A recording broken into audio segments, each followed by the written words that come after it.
يا صباح الورد والفل والياسمين على احلى متابعين في الدنيا. صباح النشاط، صباح الحيوية، صباح الطاقة الايجابية. النهاردة ان شاء الله الروتين بتاعنا هيكون في اوضة النوم، لان هي بصراحة محتاجة الروتين العميق ده. طبعا اللي متابعني وعارفني عارف ان انا كنت بقالي فترة تعبانة، والحمد لله ربنا شفاني وعافاني.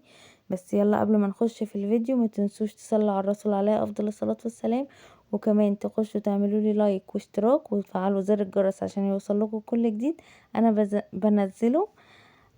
معلش بقى صوتي تعبان شوية، الحمد لله يعني. يلا بقى نبتدي الفيديو على طول. زي ما انتوا شايفين كده انا طلعت اللحاف في البلكونة في الشمس، وده سرير الاستاذة مسك. بقى هطلع البطانية بتاعتها، وشلت الملاية كده عشان نغيرها، وكمان نطلع المرتبة تتشمس كمان شوية. لازم كل حاجة بقى كده بعد ما تقومي من النوم تطلعيها في الشمس كده، عشان تخشي بقى فيها كده فيتامين د بتاع الشمس الحلو ده. معلش بقى لو انا صوتي تعبان شوية، اعذروني بقى واستحملوني في الفيديو ده شوية معلش. طلعت اهو زي ما انتوا شايفين الحاجة كده في الشمس تتشمس، ونشوف بقى هنعمل ايه تاني. هنا برضو قلت كده افك الستارة اغسلها بالمرة، يلا اي حاجة كده قدامي لقيتها عايزة تتغسل فكيتها على طول وقلت اغسلها بالمرة. برضو كده زي ما انتوا شايفين شلت كده الملاية بتاعت السرير والمخدة، كله طلعته في الشمس. نفض بقى السرير كده ولمعه من التراب.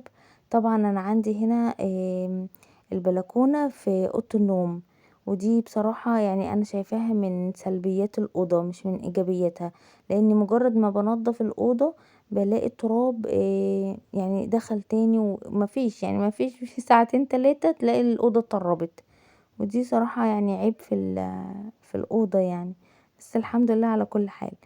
هنا بقى مسكت كده قطعة القماش دي، وابتديت ان انا المع كده السرير من فوق. طبعا انتوا شايفين التراب كأني كنا مهاجرين مش قاعدين في الشقة. طبعا ده زي ما بقولكوا سببه ان البلكونة على طول بتبقى مفتوحة، لان انا صراحة بحبها هي تبقى مفتوحة لان بدخل الشمس كده، وبحب ان انا يعني ايه ادخل هوا جديد في الأوضة. بس فزي ما انتوا شايفين كده لمعت الدنيا، وكمان رحت كده لمعت التكييف برضو. ان شاء الله كده لما انزل ابقى اجيب له كفر، عشان برضو هو ايه يعني كل شويه يتطرب وكل شويه اطلع امسحه. فقلت لا على ايه لما انزل باذن الله اجيب كفر كده يحميه يعني من التراب لحد ما ان شاء الله يجي بقى الصيف ونشغله تاني. هنا زي ما انتوا شايفين بقى انا برضو لقيت زي ما انتوا شايفين كده دي بقعة زيت. كانت الاستاذة مسك الله يبارك لها يعني مسكت ازازة الزيت ده لقيتها، فرحت قلت لا هاخدها بقى كده اغسل المشايتين دول. بس فلميتهم بقى كده. طبعا انتوا شايفين منظر التراب رهيب. هو طبعا التراب ده بيبقى من السجادة. انا مش عارفة المشايات دي بصراحة بتنزل كمية التراب ده ازاي يعني. اللي عنده فكرة ان تكون يعني المشايات دي اصلا هي نوعها كده، انا مستغربة بصراحة. مجرد حتى لو غسلتها وفرشتها مفيش تاني يوم تلاقيها عاملة نفس كمية التراب دي، فانا مستغربة بصراحة. بس فالحمد لله يعني جبت بقى كده المقشة زي ما انتوا شايفين وكنست التراب ده. بصراحة كانت كمية التراب صعبة جدا. بعد بقى ما كنستها كده وخلاص نضفت الأوضة، هلم بقى التراب ده اللي انتوا شايفينه، وهشوف بقى هنعمل ايه تاني. زي ما انتوا شايفين هنا معلش التصوير كان سريع شوية. دي بقع الزيت اللي انا وريتها لكم. بطلعها ازاي، بحط عليها كلوروكس الوان على الناشف، ما ببلش السجادة خالص، واحط كلوروكس الوان واسيبها كده تتنقع شوية. هنا انا كنت سبتها اتنقعت شوية، وابتديت بقى ان انا المشاية بتاعتي عادي بالمية، وحطيت بقى المسحوق بتاعي. وكمان بحط حاجة كده بجيبها من عند بتاع الصابون اسمها الخلطة، او في ناس بتقول عليها العجينة. زي ما انتوا شايفين هي دي اللي في ايديا كده، حطيت منها شوية، وكمان جبت المسحوق بتاعي حطيت منه شوية، وهبتدي بقى ان انا ادعك السجادة بتاعتي عادي. وتلاقي بعد كده بقعة الزيت اللي كانت موجودة دي ان شاء الله هتختفي تماما. يعني هو كلوروكس الالوان انا بستعمله في اي بقعة زيت بتبقى على الهدوم، على اي حاجة، بصراحة بيطلع وبيبقى كويس جدا. اهو شايفين مجرد بس ما انا دعكت شوية كده المشايات ابتدت تنور كده. بصراحة كان كمان الجو ساقعة وانا كنت بصراحة لسه تعبانة شوية، بس قلت لا لازم ان كانت الاوضة دي تنضف لاني بقالها فعلا فترة ما تنضفتش، فوصلت لحالة صعبة وحالة كارثية. مسكت بقى كده السجادتين كده زي ما انتوا شايفين، غسلتهم غسلة حلوة، وكمان ابتديت هما اشطفهم. طبعا هما مش هيبانوا يعني دلوقتي الا لما ينشفوا. هنا برضو الاضاءة كانت مغمقة شوية فما كانتش باينة النظافة قوي. خلاص اهو زي ما انتوا شايفين انا الحمد لله خلصت اول واحدة اهو، وحطيتها كده على التويلت تتصفى. بس قلت بقى اشطفها من بره كده عشان ما يبقاش فيها اي صابون ولا اي حاجة.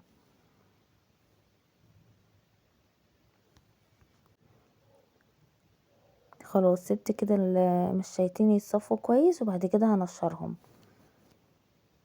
زي ما انتوا شايفين اهم نشرتهم على السور، شايفين بسم الله ما شاء الله بقوا يبرقوا اهم، رجعوا جداد زي الاول. هسيبهم ينشفوا بقى وان شاء الله لما ينشفوا نفرشهم مع بعض. هنا برضو دي التسريحة، التسريحة دي بقى انا صراحة مش بحب اعملها، يعني انا بسيبها لساجدة بنتي، هي الله يبارك لها هي اللي بتعرف تعملها. طبعا انا سبتها هي تعملها وانا رحت بقى ان انا افرش السرير، هوريها لكم ان شاء الله لما هي تخلصها. جبت بقى ملاية كده جديدة وقلت افرش السرير بقى. معلش هنا لو كانت الاضاءة بس وحشة شوية، بس علشان كانت الشمس ضاربة جامد في السرير. خلاص فرشنا بقى السرير كده. يلا عايزاكم بقى تنزلوا كده في الكومنتات وتدوني افكار كده للفيديوهات ان شاء الله اللي جايه اللي ننزلها معاكم. اللي حابب ان انا اصور معاه اي حاجه يقولي وانا ان شاء الله اعملها له. نشارك بعضنا بافكار جديده.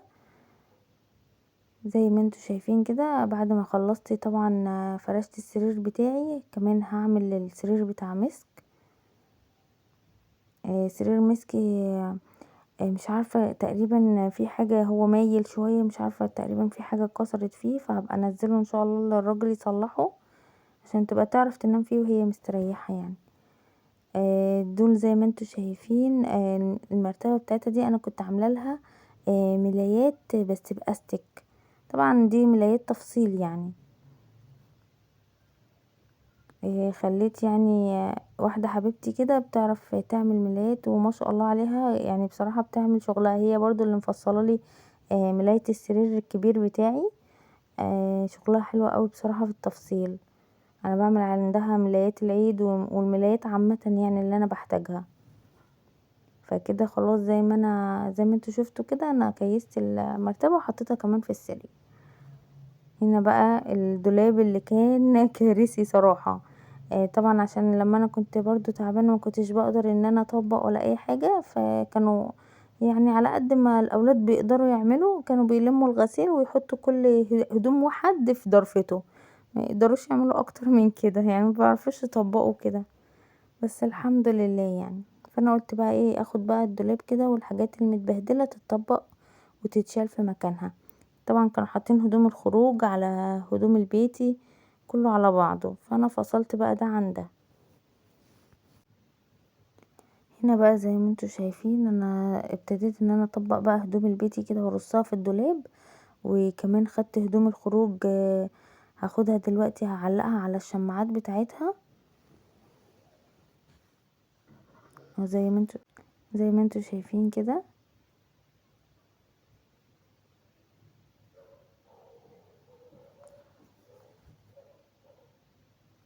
هخلص بقى واوريكم الشكل النهائي بقى رصيته ازاي في الدولاب. اهو زي ما انتوا شايفين كده انا خدت هدوم الخروج وعلقتها. اهو ده بقى الشكل النهائي، خلصت الحمد لله طبقت الهدوم. وطبعا في هدوم كده كانت بتتغسل وبتتنشر فهطبقها وكمان ارجعها في الدولاب تاني. هنا بقى مسحت الارض. بعد بقى ما ان شاء الله همسح الارض كده واسيبها ان هي تنشف، هجيب بقى السجاد وافرشه. طبعا النظافة حلوة مفيش كلام، بتحسسك بالراحة النفسية، بتحسي ان انتي بصراحة من جواكي بعد التعب ده كله في راحة نفسية وانبساط كده من جواكي. خلاص برضو زي ما انتوا شايفين الارض نشفت وخلاص فرشت السجاد اهو. دي كانت اخر حاجة الحمد لله، وخلصت الاوضة زي ما انتوا شايفين الشكل النهائي. شايفين التسريحة بسم الله ما شاء الله، ساجدة عملتها حلوة جدا ما شاء الله عليها. وانا فرشت السرير وحطيت كمان اللحاف، وفرشت السرير بتاع الاستاذة مسك. ولو عجبكم الفيديو واستفدتوا منه باي حاجة لو بسيطة، متنسونيش في اللايك والاشتراك، وكمان فعلوا زر الجرس عشان يوصلكوا كل جديد انا بنزله. والسلام عليكم ورحمة الله وبركاته.